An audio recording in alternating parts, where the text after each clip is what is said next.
Look at this image. How much stir can a woman's actions towards a British guard cause in society? Who is this woman? Why did she take such a step? And most importantly, what did this action lead to? In a moment of silence, amidst the walls of London's historic tower, an unexpected confrontation unfolded. A young woman, microphone in hand, approaches an armored guard, seemingly viewing him as a living statue. While this action appeared to be solely for creating a viral video, it actually carried a deeper meaning. Everyone seems to be in shock, but how did this scene become so tense? It all began with Maya trying to adjust the soldier's hat. Then, casually taking a selfie, which forced David to step back.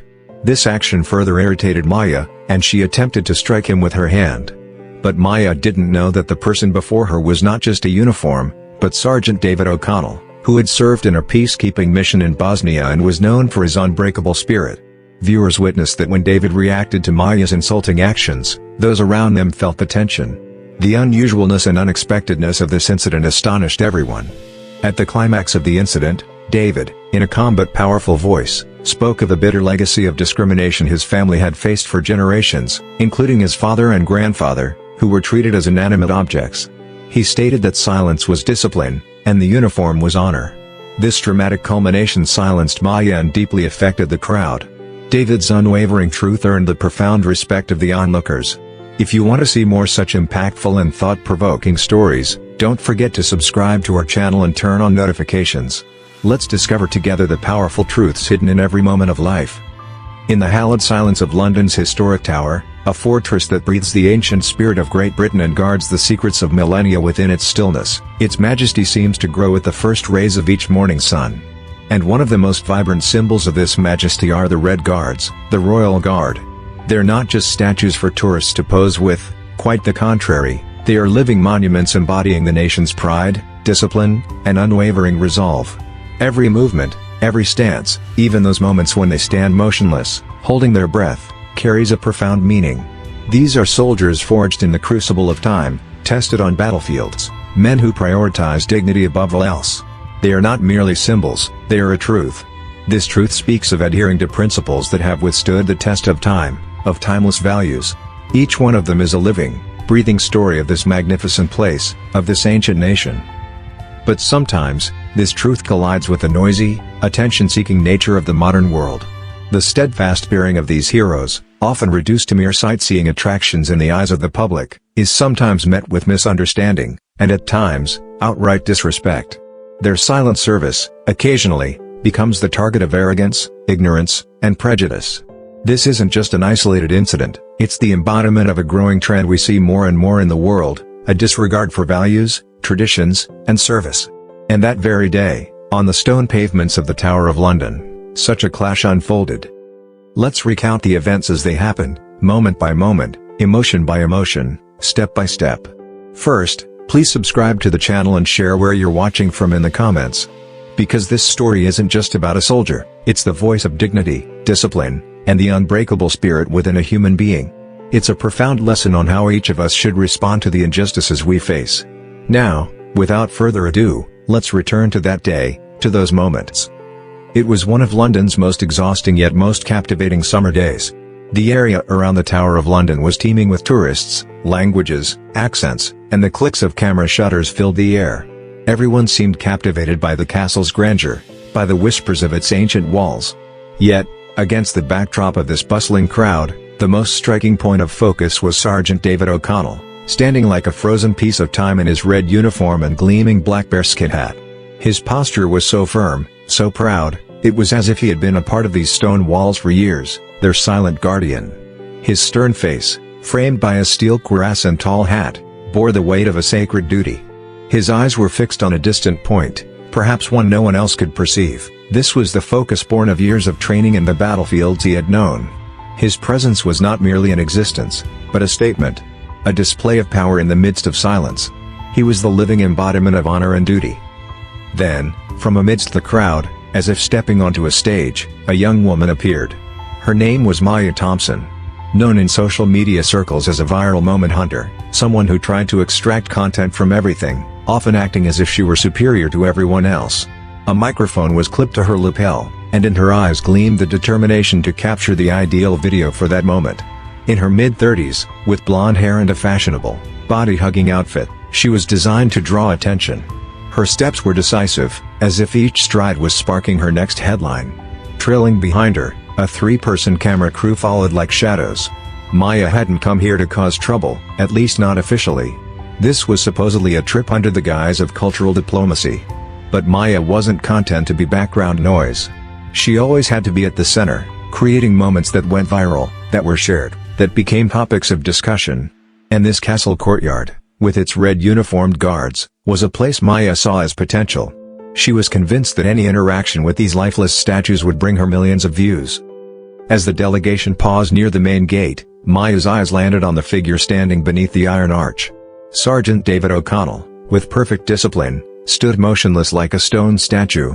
His black bearskin hat shadowed his face, his red tunic was flawlessly pressed, and his rifle rested at a precise angle on his shoulder. His stance wasn't loud or demanding. He simply was, as if carved from the very stones of the castle, its eternal protector. Maya squinted at him, that calculating expression appearing on her face when she spotted an opportunity. "Hold on," she said over her shoulder to her cameraman, her eyes still fixed on the motionless guard. "Don't cut. This is perfect. This is exactly the kind of content we're looking for." As the crew adjusted their equipment, Maya nonchalantly approached the rope barrier. A second microphone was clipped to her lapel, ready to record every word. She drew close to Sergeant O'Connell, observing him as if he were an exhibit in a museum. Maya even attempted to reach out and touch the lapel of David's perfectly pressed uniform. Then, as if merely curious, she extended her hand to examine the material of his proud hat. This was blatant disrespect and a bold action directed at a soldier on duty. The sound engineer responsible for her audio smiled. One of the British aides accompanying the delegation visibly winced, as if unable to believe what was unfolding. David did not flinch. He didn't even acknowledge her presence. His dark eyes were fixed on that distant point, the one guards are trained to focus on, a point beyond the crowd, beyond the cameras, beyond any sudden drama that might unfold beneath his feet. A fraction of a second stretched into an eternity. A pause that unnerved people without them quite knowing why. Maya turned to her producer, her voice still bright and camera-ready. "No, but seriously, imagine standing like that for hours. I'd lose circulation in places I didn't even know I had circulation." A small chuckle from behind the lens, a more emphatic intake of breath from the British staff beside her. But Maya wasn't looking for their validation. She was looking for content. Her voice was still cheerful, but an edge was starting to show. She was attempting to exploit this guard's silence for her own show. Across the courtyard, a couple near the fountain paused mid-selfie and started recording. Not because of the guard, but because a shift in Maya's tone had changed the atmosphere. That particular tension that arises when someone crosses a line without fully understanding it, or perhaps understanding it and reveling in the ambiguity. And still, David O'Connell stood perfectly. A light breeze rustled a piece of his red uniform. A pigeon landed beside his gleaming boot, pecked at something unseen, then flew off. He didn't even blink. Maya regarded him with the practiced gaze of someone accustomed to getting a reaction. "He didn't even twitch," she said, smiling into the camera. "Maybe he's just ignoring us. I respect that." The lighting was perfect. The shot was clean. Everything was going according to plan. None of them could see, none of them could comprehend the silent consciousness gathering behind the guard's calm exterior. Not anger, not even resentment, just the cold recognition of someone who had heard such actions diminish people in dozens of different languages, in different places, all his life, and had learned to recognize the moment when silence becomes its own distinct power. Because Sergeant David O'Connell understood something most people never learn, sometimes the most powerful response is no response at all. The rope between them wasn't just a physical boundary. It was about to become a line between two very different kinds of power. And only one of them knew what was coming next. If you had seen David O'Connell standing there in his red tunic and bearskin hat, you likely would have thought, like most tourists, he's a ceremonial ornament of sorts, a living statue posed for photographs and parades. You would have been wrong. David was 31, born in Brixton to a Jamaican father and an English mother. He grew up in a small two-bedroom flat above a convenience store, where pride wasn't something you proclaimed. It was something you carried in how you held yourself when the world tried to bend you. His father, Harold, drove the 37 bus from Clapham every day for 27 years, through rain, sun, holidays, and riots, weathering everything London could throw at him, never raising his voice, even when passengers called him names that clung to the windows like tar. "You don't bark back at every dog that barks," Harold had once told his son, patching up his bleeding nose after a playground fight. "You gotta rise above the noise, that's how you win." These words laid the foundation of David's life philosophy: true strength isn't in noise, but in endurance and composure. David enlisted in the British Army at 18, not because he romanticized military life, but because it offered two things his neighborhood couldn't: structure and respect that had to be earned, not given. After basic training, he specialized in signals and convoy logistics. The unglamorous job of keeping supply lines open in places where one wrong turn could get you killed. It was a job with no glamour, but it formed the backbone of military operations. At 22, he deployed to Kandahar as part of a multinational joint task force. His job was theoretically simple: escort sensitive supply convoys through territories where nothing was quite what it seemed. These were roads where danger lurked around every corner, where death lay in ambush within the silence. In his third tour, everything changed. An eye buried deep, hidden beneath what looked like scattered rubble. When it detonated, it flipped their armored vehicle sideways off a narrow bridge, crushed the radio array, and killed the driver instantly. David found himself trapped in the twisted wreckage, breathing in sand and blood, something sharp digging into his ribs with every movement. It was then he heard the whimper. The Afghan interpreter, barely out of his teens, lay pinned under a section of the panel, drifting in and out of consciousness. The kid had been laughing about his newborn daughter just minutes before the blast. David didn't panic. He didn't scream for help. He maintained his discipline amidst the chaotic silence of the battlefield. Through the smoke and sparks, he reached for the remains of the comms equipment, re-establishing a broken link via a backup transmitter, and began sending a coded emergency message with 2 fingers and an elbow pressed against hot metal. Then he waited. 2 hours, then 4. He didn't lose consciousness, he didn't lose focus, he kept the kid talking about his daughter until the rescue helicopters finally appeared on the horizon. When the medics arrived, David didn't accept morphine until the interpreter was loaded onto the helicopter. The official commendation praised his exceptional composure under extreme duress and his selfless dedication to preserving life. The commendation lay in an envelope under his bed at home, next to his discharge papers and a faded letter from his father he'd never answered. These documents were proof that David's true worth carried a deeper meaning than mere external appearance. When the Coldstream Guards called him for ceremonial duty, he said yes. Not because he wanted to dress up for tourists, but because he understood what this uniform represented. Discipline that didn't need to announce itself. Strength that didn't demand volume. He had stood in the same spot as heads of state walked past. As protesters screamed about imperialism, as drunk tourists tried to make him laugh with increasingly ridiculous antics. None of them had moved him. Neither physically, nor emotionally. But this day felt different. He could feel Maya's presence even before he distinctly heard her voice. That particular voice that viewed everything as a performance, everyone as a prop. Sharp, practiced, always projecting just a little too much. Maya reaching out to touch his uniform, then extending her hand to inspect his hat, stirred something within him. Not rage, not even resentment, just the cold recognition of someone who had seen such actions diminish people in dozens of different languages, in different places, all his life. He kept his eyes fixed forward, on that distant point beyond the crowd. But a part of him was already calculating, already preparing. Because some battles aren't fought with fists, or guns, or raised voices. Some battles are won by refusing to flinch. And David O'Connell had never lost a battle like that. He had always emerged victorious in these kinds of psychological struggles. Because he knew that silence can be the greatest weapon. Maya's touch, reaching for David's gleaming black bear skin and extending to his uniform, was not merely overt disrespect but a cold, calculated display. Her action, like a pre-scripted scene in a theatrical play, carried the character of utterly irresponsible and unconscious provocation. Some people genuinely view others as objects, decorative elements, virtual toys, or mere background for social media content. This starkly demonstrated the depth of their intercultural ignorance, their indifference to fundamental human values, and their complete disregard for human dignity. Such a careless act not only cast a shadow over millennia of traditions, great sacrifices, and historical heritage, but it also reflected that shadow as a profound insult and trampling. It wasn't just trivial indifference but a conscious trampling of ancient historical memory and sacred spiritual heritage. David's nerves remained unshaken despite Maya's crude gesture, though he felt a powerful tremor within and a relentless wave of anger growing in his heart. His posture was iron-strong, like an ancient stone statue, as if forged from centuries of accumulated experience and the wisdom of generations. Although his inner instincts urged him to react immediately, to repel this audacious injustice, and to protect the inviolable boundary of the uniform, he reined himself in with incredible strength, thanks to years of tireless training, military discipline, and the inherent dignity of the generations flowing in his blood. He subjected his feelings to his steel will and discipline, as if it were eternally inscribed in his genetic code, in every cell. In that instant, sensitive moment Maya's hand grazed his bare skin, David stepped back decisively, yet with an almost extraordinary calm. This movement wasn't an instantaneous, automatic reaction, rather, it was the logical culmination of years of preparation and deep moral conviction.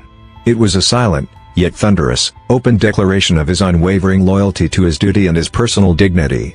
With this action, he demonstrated the inviolability of the boundary represented by the uniform, the sanctity of everything it stood for, the millennia-old tradition behind this piece of clothing, the unforgettable heroism, and countless sacrifices.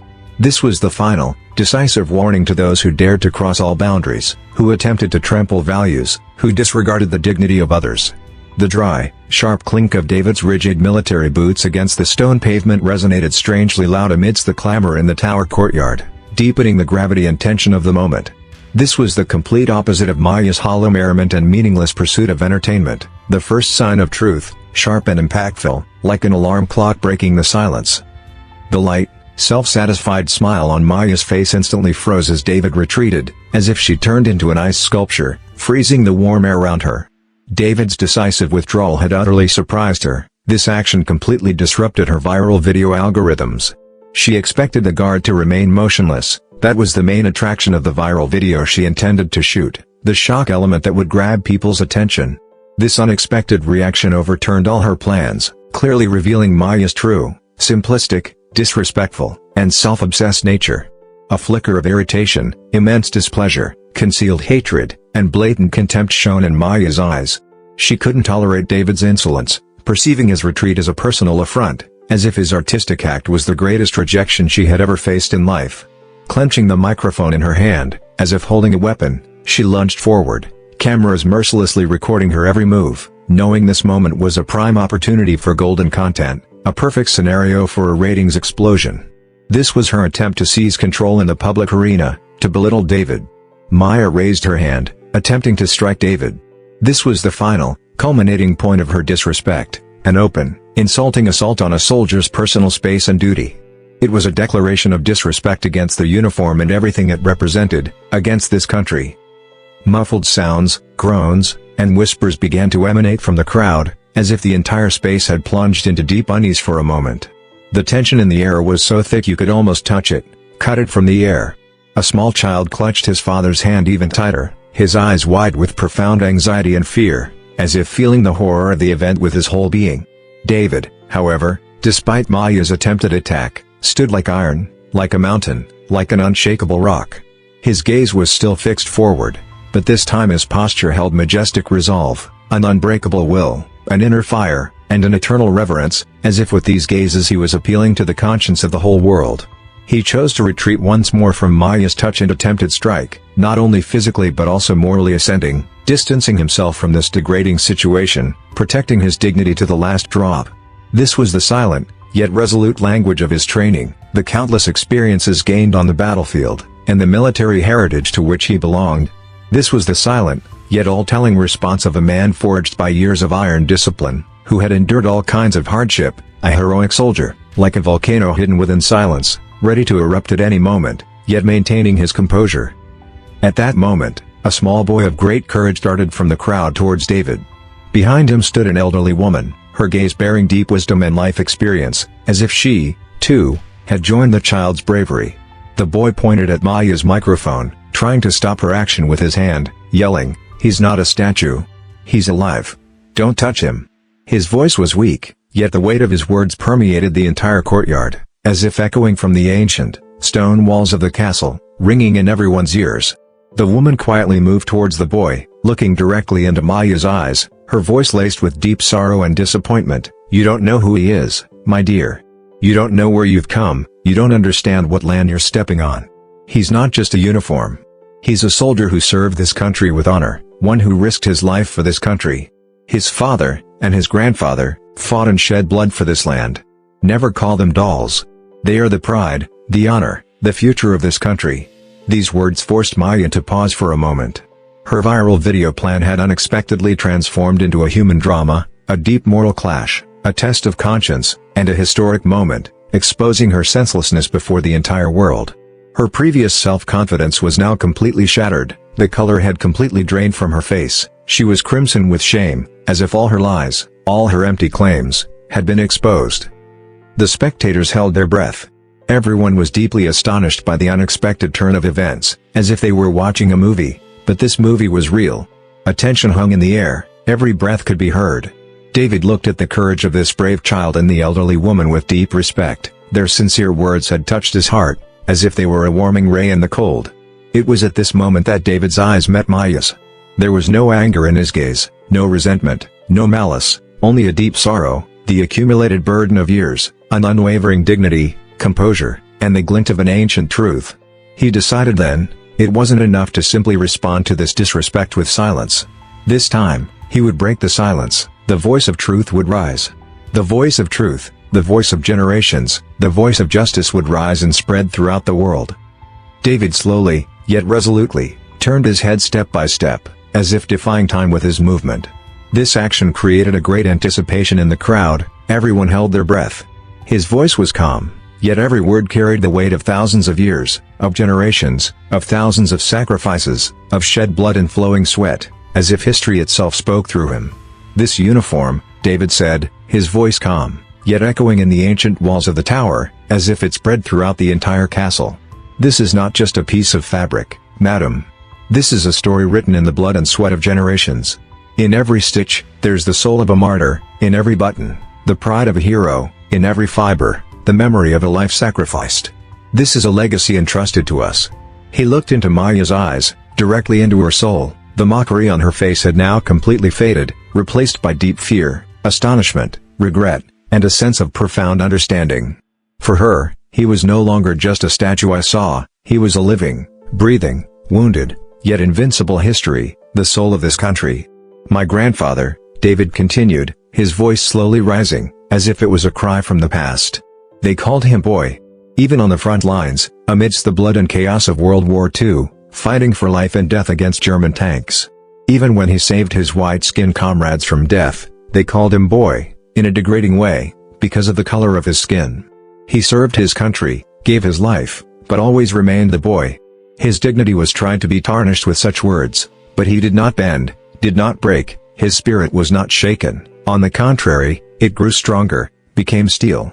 David's voice was now filled with deep pain, the rebellion of generations, the revenge of history. This voice was the articulation of a truth silenced for years, reverberating throughout the world, like a cry for justice, shaking hearts. My father, David continued, the sadness in his eyes deepening, heavy with the burden of the past. They also called him boy. In London, on the streets of this city, in the rain, in the snow, every day driving the number 37 bus, from the people he served, and sometimes even when he saved these people from danger, risking his own life. For 27 years, he never once raised his voice, never allowed those demeaning words to move him. Because he knew that some battles are won simply with silence, with silent endurance, with dignity, with inner strength. He knew the power of silence, knew it was sharper than any sword. And he taught me this too, in military service, in every moment of life, in every hardship. David's voice had now risen slightly, but it was still disciplined, every word sounding like a strong, clear, decisive statement. With these words, he articulated the history of an entire race, an entire chain of service, an entire nation, as if at that moment, the entire nation spoke through him. He took a deep, composed breath. Then he directed his final words to Maya, her producer, and the entire camera crew, to the entire world around them. And I, David said, his voice now utterly steady, every word ringing like steel. I served my country in Bosnia, saved the lives of my comrades, went through countless dangers. I fought for peace to come. I saved the lives of my comrades in Afghanistan. They also called me boy, in the places I served, from the people I saved, even in moments when I sacrificed my life for them.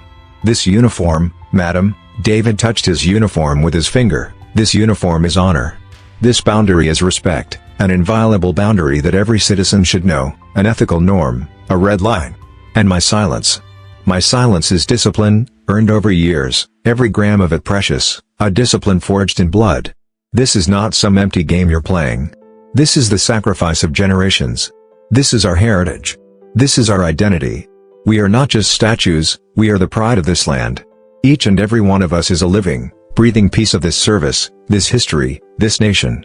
His words hung in the air, each one a hammer blow shaking Maya's ego, dismantling her entire fake world.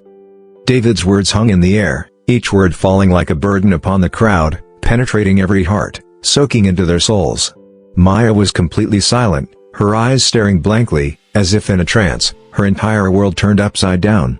Her face had paled, she almost dropped the microphone, no longer having the strength to hold it. The mockery and arrogance in her eyes have completely vanished, replaced by deep shame, regret, a sharp sense of reality, and finally, a profound understanding.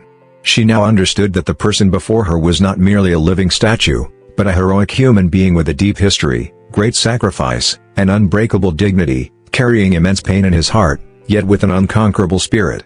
Her viral video plan had, in an instant, turned into her own humiliating, disgraceful spectacle, revealing her true face to the entire world. Everyone in the crowd held their breath, as if time had stopped, the world frozen. For a moment, a deep, heavy silence fell, then, slowly, one by one, with initial hesitation, but gradually with confidence, applause began. At first, the sounds were muffled, but they grew stronger, turning into a resolute, passionate, thunderous storm of applause that echoed within the walls of the tower. This was not just applause but an expression of deep respect, gratitude, the pride of a humbled people, and immense support for David's words.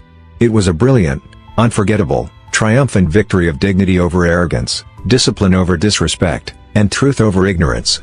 What David had spoken was not just a story but a universal message, about courage, endurance, the strength of the human spirit, and the story of those who are often forgotten. It was a journey into the depths of each of our racial, national, and personal identities. The young boy and the old woman looked towards David.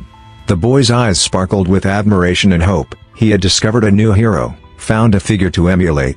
Tears of gratitude streamed from the woman's eyes, a burden had lifted from her heart. They were not just applauding David but, in his person, everyone who served with dignity, yet was often undervalued and remained in the background. The crowd celebrated David's proud posture and the unyielding, iron-like power of his words, as if everyone felt proud alongside him. In that moment, within the ancient walls of the tower, a transformative moment occurred, etched eternally into the memory of history, where silence became the most powerful sound. David O'Connell had become a breathing monument, a symbol of heroism, a mark of dignity. Despite the immense support from the audience, David showed no emotional signs on his face. He simply adjusted his stance, returning his rifle to his shoulder and resuming his original post, as if nothing had happened, as if this entire emotional moment was part of his duty. This action once again demonstrated his unwavering loyalty to his duty and his ability to subordinate his personal feelings to military discipline. He accepted this event not as a victory but merely as a part of his duty, the natural consequence of the discipline a soldier must embody in all situations. David O'Connell showed the world that true strength is not expressed through noise or belittling others but through a proud posture, unyielding discipline, deep spirituality, and dignity shown in the face of all disrespect. He proved that the greatest strength lies in inner stability, remaining true to principles, and enduring all kinds of pressure. His silence was more powerful than 1,000 words, millions of viral videos, because it carried truth, dignity, honor, and justice, like an eternal torch. This event may seem like just a small incident that happened at the Tower of London. But in reality, it was an example of how disrespect and prejudice are defeated by human dignity and heroism. Maya Thompson's viral video plan had transformed into a lesson where she exposed herself, realized the importance of values and service, and received the greatest lesson of her life. David's silence, his history, the truth spoken through his voice today, will be eternal like the walls of the castle, passed down through generations, never to be forgotten.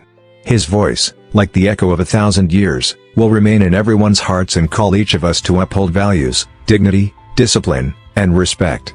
This was an unforgettable lesson, a triumphant march of truth, a glorious moment once again written into the pages of history.